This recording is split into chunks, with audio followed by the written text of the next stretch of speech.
शादी की रात, दूल्हे का भयानक राज। अनिका 24 साल, एक सफल आर्किटेक्ट और मुंबई की एक अमीर व्यापारिक घराने की इकलौती बेटी थी। उसकी शादी विक्रांत 28 से हुई, जो दिखने में बेहद हैंडसम, दयालु और एक उभरता हुआ स्टॉक मार्केट विशेषज्ञ था। उनकी प्रेम कहानी एकदम परियों की कहानी जैसी थी, सब कुछ परफेक्ट। उनकी भव्य शादी हुई। 7 फेरों के बाद जब वे अपने लग्जरी हनीमून स्वीट में पहुंचे तो अनिका आसमान में थी। रात करीब 1 बजे अनिका ने देखा कि विक्रांत अपने फोन पर किसी से खुसफुसाहट में बात कर रहा है। उसका चेहरा तनावपूर्ण था और आवाज दबी हुई।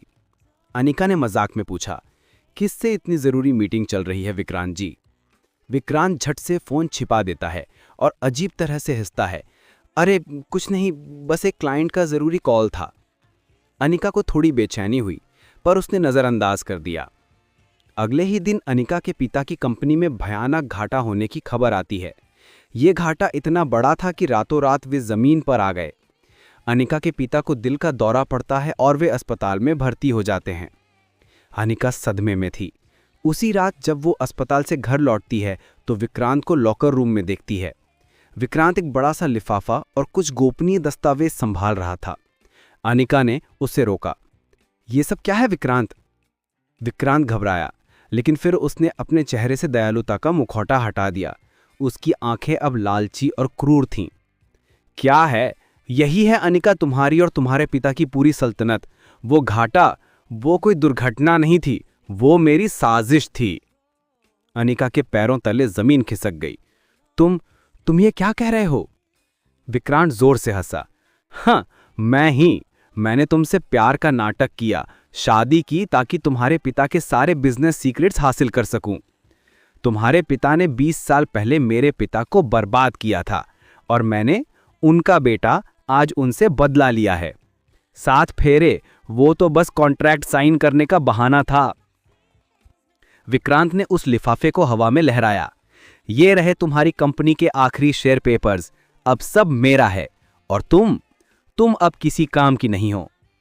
विक्रांत ने तुरंत अनिका को घर से निकलने को कहा। विरोध करने पर उसने सुरक्षा गार्ड्स को बुलाकर अनिका को जबरदस्ती बाहर फेंकवा दिया। अनिका ने अपनी बेइज्जती और धोखे पर सड़क पर बैठकर फूट फूट कर रोया। उसके पास अब न घर था, न पैसा और न ही कोई सहारा। लेकिन रोने के बाद उसकी आंखों में आंसू नहीं बल्कि प्रतिशोध की आग जल उठी। उसने कसम खाई कि वो विक्रांत के इस साम्राज्य को जड़ से उखाड़ फेंकेगी। अनिका मुंबई से गायब हो गई। उसने अपना नाम बदलकर माया रख लिया। अगले 2 साल तक माया ने अपने आर्किटेक्चरल दिमाग और बिजनेस की गहरी समझ का इस्तेमाल किया। उसने अपनी पहचान, अपना स्टाइल और यहाँ तक कि अपनी आवाज़ भी बदल दी। उसने एक छोटे से स्टार्टअप से शुरुआत की और दुबई के एक बड़े रियल एस्टेट टाइकून से कनेक्शन बनाए। माया का एक ही लक्ष्य था, विक्रांत के साम्राज्य में घुसपैठ करना। वो जानती थी कि विक्रांत बहुत अकेला है। उसने अपने किसी भी पुराने दोस्त को साथ नहीं रखा था क्योंकि वो हमेशा डरा रहता था कि कोई उसके राज खोल देगा। 2 साल बाद विक्रांत मुंबई में एक भव्य रियल एस्टेट प्रोजेक्ट लॉन्च कर रहा था। वो प्रोजेक्ट उसके नए साम्राज्य की नींव था। इस प्रोजेक्ट का कॉन्ट्रैक्ट हासिल करने के लिए कई बड़ी कंपनियां लगी हुई थी। अचानक एक रहस्यमयी, ग्लैमरस और बेहद प्रभावशाली विदेशी कंपनी ने बिड लगाई जिसका नाम था माया कॉर्प। विक्रांत अपनी पहली मुलाकात में माया से, जो असल में अनिका थी, से मिलकर हैरान रह गया।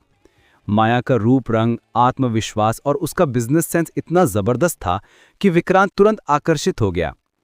विक्रांत को इस बात का रत्ती भर भी शक नहीं था कि ये वही अनिका है, क्योंकि माया ने अपनी पिछली जिंदगी की हर निशानी को मिटा दिया था। माया ने धीरे धीरे अपनी मीठी बातों और बेहतरीन बिजनेस आइडियाज से विक्रांत का विश्वास जीत लिया।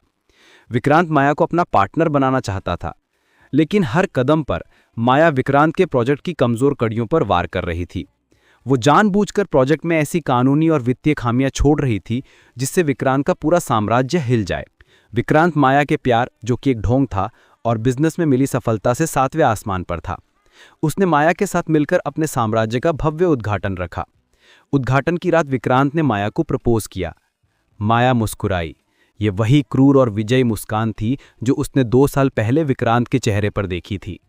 विक्रांत के हाँ कहने के तुरंत बाद पुलिस और इनकम टैक्स की टीमें हॉल में घुस आईं। विक्रांत घबरा गया। ये क्या हो रहा है माया?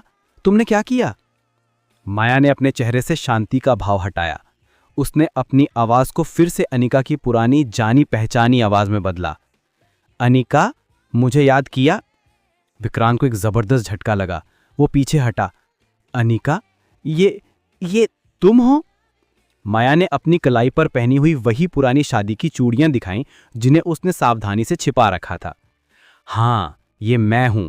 मैंने तुम्हें 7 फेरों में अपना विश्वास दिया था और तुमने मुझे धोखा दिया। मैंने तुम्हें उन्हीं 7 फेरों की साजिश में फंसाया है। अनिका ने खुलासा किया। माया कॉर्प का सारा पैसा विक्रांत के ही पुराने अवैध खातों से निकाला गया था, जिन्हें अनिका ने हैक किया था। उस भव्य प्रोजेक्ट पे सारे कागजात फर्जी थे जो अनिका ने ही तैयार किए थे। अनिका ने विक्रांत के सबसे बड़े दुश्मन को गोपनीय जानकारी लीक कर दी थी, जिससे विक्रांत पर टैक्स चोरी का सबसे बड़ा केस दर्ज हो चुका था।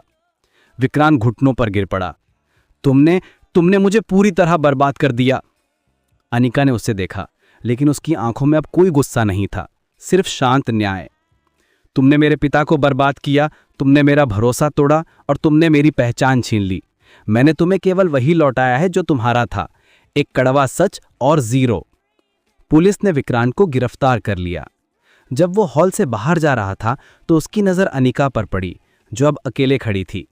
अनिका ने इस बार पलटकर नहीं देखा। कहानी का संदेश: धोखा हमेशा दुगुना होकर वापस आता है। प्रेम का मुखौटा पहनकर जो साजिश रची जाती है, उसका अंत भयानक होता है।